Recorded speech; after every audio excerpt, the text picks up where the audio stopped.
Good morning, champion. This is Professor Aswarindan from Government College of Technology. I am technical champion Selvaraj.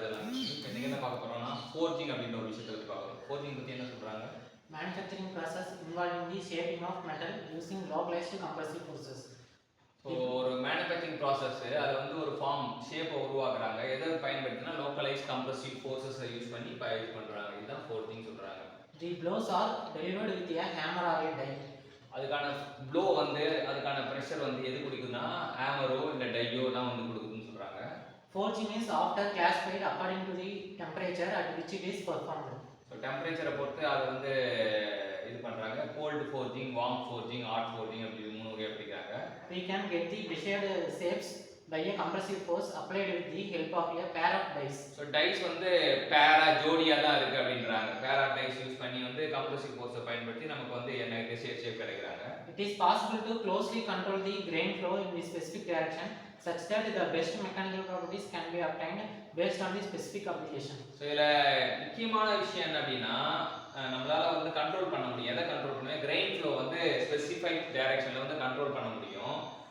Control பண்ணால வந்து நமக்கு best mechanical property கிடைக்குது. அது வந்து specific application நம்ம use பண்ணலாம்.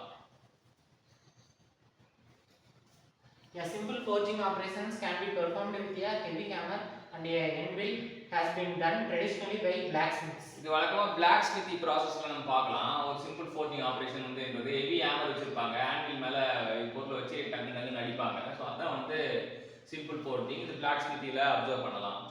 However, most forgings require a set of dies and such equipment as a press or a powered forging hammer. So இந்த மாதிரி என்னன்னா நிறைய ஃபோர்ஜிங்கில் வந்து செட் ஆஃப் டைஸ் வச்சுட்டு நமக்கு ப்ரெஸ்ஸாவோ இல்லை பவர்டு ஃபோர்ஜிங் ஹேமராவோ இருக்குன்றாங்க. இப்போ நீங்கள் shock impact suddenly applied load பார்த்தீங்கன்னா வந்து ஃபர்ஸ்ட் வந்து இப்படி இருக்குது, 2 பேர் ஆஃப் டைஸ் இருக்குது, நடுவில் என்ன இருக்குது, ஹீட் பில்லட் இருக்குது. ஸோ நம்ம ஃபோர்ஸ் கொடுக்குறோம், கம்ப்ரஸிவ் ஃபோர்ஸ் கொடுக்குறோம். ஃப்ளஷ் சுற்றணும், அப்பர் பிளேட்டுக்கும் லோவர் பிளேட் நடுவில் வெளியில் இந்த ஃப்ளாஷ்ன்ற வழியாக வந்து நமக்கு வருது. அதுதான் வந்து நம்ம சொல்லுவோம்.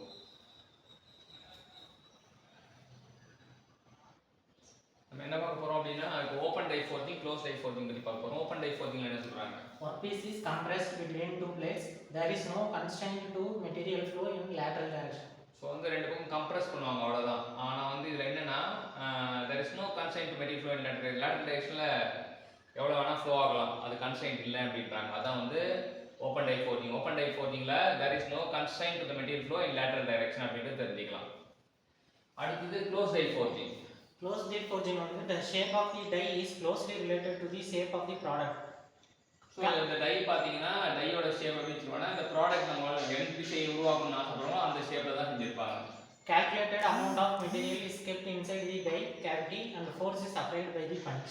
இது என்னன்னா கால்குலேட் அமௌண்ட் ஆஃப் மெட்டீரியல் தான் வைக்க முடியும். ஏன்னா வந்து இன்சைட் டை கேவிட்டி கால்குலேட் பண்ண முடியாது. Force is applied by the punch. ஏன்னா நம்ம அதிகமாக வச்சா நம்ம ஃப்ளோ ஆகிறதுக்கு இடம் இருக்காது. ஓப்பன் டை ஃபோர்ஜிங் எவ்வளோனா ஃப்ளோ ஆகலாம். ஆனால் இங்கே வந்து கால்குலேட் அமௌண்ட் ஆஃப் மெட்டீரியல் வைக்கணும்னு சொல்கிறோம். இன்றைக்கி என்ன பார்த்தோம் அப்படின்னா ஃபோர்ஜிங்னா என்ன, அதோட டெம்பரேச்சர் பொறுத்து எப்படி அதை கிளாஸிஃபை பண்ணுறாங்க, அப்புறம் டையை பொறுத்து எப்படி கிளாஸிஃபை பண்ணுறாங்கன்னு பார்த்தோம். இவ்வளோ எத்தனையோ சொல்லி தந்த தம்பி செல்வராஜுக்கு Thank you. தேங்க்யூ.